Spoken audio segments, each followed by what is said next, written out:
Project Veritas says multiple postal workers have come forward saying that they were instructed to separate late ballots in the presidential election so that the ballots could be backdated with a November 3rd postmark.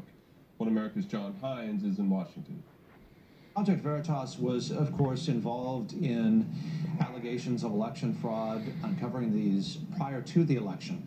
But now there have been several instances of, shall we say, ballot irregularities which have been uncovered by Project Veritas since the election. What seems to be going on? Well, John, every 2 years, Project Veritas and the Project Veritas Action Fund makes a special focus on voter and election fraud. And the assumption is always that after the election, sort of that phase is over. Well, this year it is not over. Project Veritas is receiving thousands of tips by our email, which is veritastips@protonmail.com. We're getting these thousands of reports of election and voter irregularities. Probably the most scary irregularities involve the post office and postal employees who have come forward to us, John, to tell us that they have been instructed to separate out late ballots so that they can be backdated with the November 3rd postmark, obviously after November 3rd.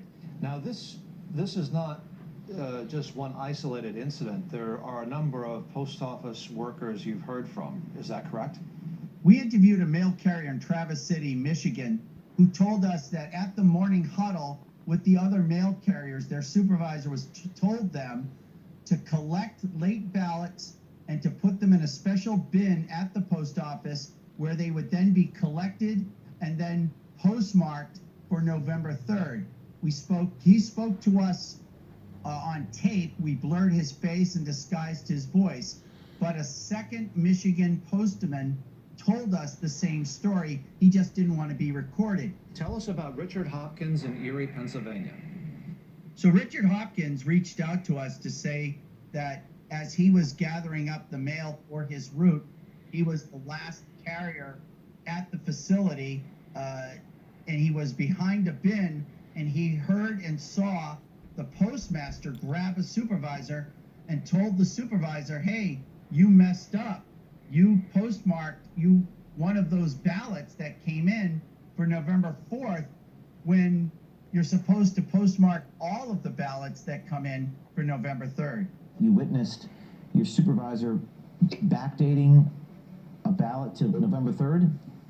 I did not witness them backdating it. I witnessed them talking about backdating. What did you hear them say?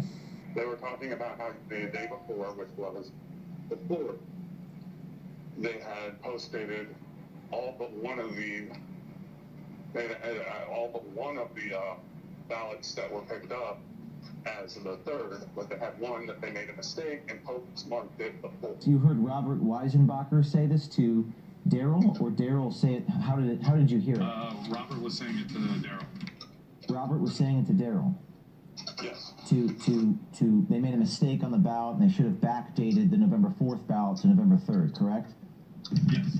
He has now brought the attention of Senator Lindsey Graham, chairman of the Senate Judiciary Committee, and for what purpose is Senator Graham interested in Richard Hopkins, a whistleblower and post office worker in Erie, Pennsylvania? Well, John, there's a number of things at play.